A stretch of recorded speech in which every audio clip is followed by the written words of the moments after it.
नमः शिवाय। ये शिव भक्तों, आज हम शिव पुराण 7वां अध्याय तथा 8वें अध्याय के बारे में जानेंगे। तो चलिए शुरू करते हैं। 7वां अध्याय विद्धेश्वर संहिता, शिव निर्णय का वर्णन। जय भोलेनाथ। महादेव जी बोले, पुत्रों, मैं जानता हूँ कि तुम ब्रह्मा और विष्णु के परस्पर युद्ध से बहुत दुखी हो। तुम डरो मत, मैं अपने गणों के साथ तुम्हारे साथ चलता हूँ। तब भगवान शिव अपने नंदी पर आरूढ़ हो देवताओं सहित युद्ध स्थल की ओर चल दिए। वहाँ छिपकर वे ब्रह्मा विष्णु के युद्ध को देखने लगे। उन्हें जब यह ज्ञात हुआ कि वे दोनों एक दूसरे को मारने की इच्छा से माहेश्वर और पाशुपात अस्त्रों का प्रयोग करने जा रहे हैं, वे युद्ध को शांत करने के लिए महाअग्नि के तुल्य एक स्तंभ के रूप में ब्रह्मा और विष्णु के मध्य खड़े हो गए। महाअग्नि के प्रकट होते ही दोनों के अस्त्र स्वयं ही शांत हो गए। अस्त्रों को शांत होते हुए देखकर ब्रह्मा और विष्णु दोनों कहने लगे कि इस अग्नि स्वरूप स्तंभ के बारे में हमें जानकारी करनी चाहिए। दोनों ने उसकी परीक्षा लेने का निर्णय लिया।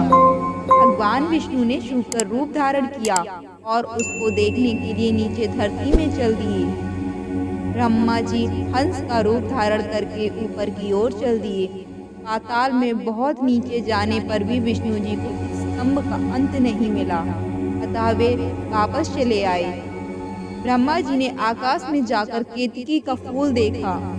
वे उस फूल को लेकर विष्णु जी के पास गए। विष्णु जी ने उनके चरण पकड़ लिए। ब्रह्मा जी के छल को देखकर भगवान शिव प्रकट हुए। विष्णु जी की महानता से शिव प्रसन्न होकर बोले, हे विष्णु जी, आप सत्य बोलते हैं, अतः मैं आपको अपनी समानता का अधिकार देता हूँ। 8वां अध्याय, जिसमें हम जानेंगे कैसे ब्रह्मा जी का अभिमान भंग हुआ। चलिए सुनते हैं। नंदकेश्वर बोले, महादेव जी ब्रह्मा जी के छल पर अत्यंत क्रोधित हुए। उन्होंने अपने त्रिनेत्र से भैरव को प्रकट किया और उन्हें आज्ञा दी कि वह तलवार से ब्रह्मा जी को दंड दे। आज्ञा पाते ही भैरव ने ब्रह्मा जी के बाल पकड़ लिए और उनका 5वां सिर काट दिया। ब्रह्मा जी डर के मारे कांपने लगे। उन्होंने भैरव के चरण पकड़ लिए तथा क्षमा मांगने लगे।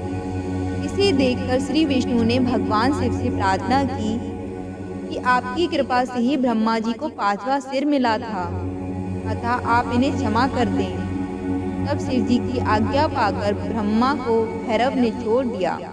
शिव जी ने कहा, तुमने प्रतिष्ठा और ईश्वर तत्व को दिखाने के लिए छल किया है, इसीलिए मैं तुम्हें शाप देता हूँ कि तुम सत्कार, स्थान व उत्सव से विहीन रहोगे। ब्रह्मा जी को अपनी गलती का पछतावा हो चुका था। उन्होंने भगवान शिव के चरण पकड़ क्षमा मांगी और निवेदन किया कि वे उनका 5वां सिर पुनः प्रदान करें। महादेव जी ने कहा, जगत की स्थिति को बिगड़ने से बचाने के लिए पापी को दंड अवश्य देना चाहिए ताकि लोक मर्यादा बनी रहे। मैं तुम्हें वरदान देता हूँ कि तुम गणों के आचार्य कहलाओगे और तुम्हारे बिना यज्ञ पूर्ण नहीं होंगे। फिर उन्होंने केतकी के पुष्प से कहा, अरे दुष्ट केतकी पुष्प, अब तुम मेरी पूजा के अयोग्य रहोगे। अब केतकी पुष्प बहुत दुखी हुआ और उनके चरणों से गिरकर माफी मांगने लगा।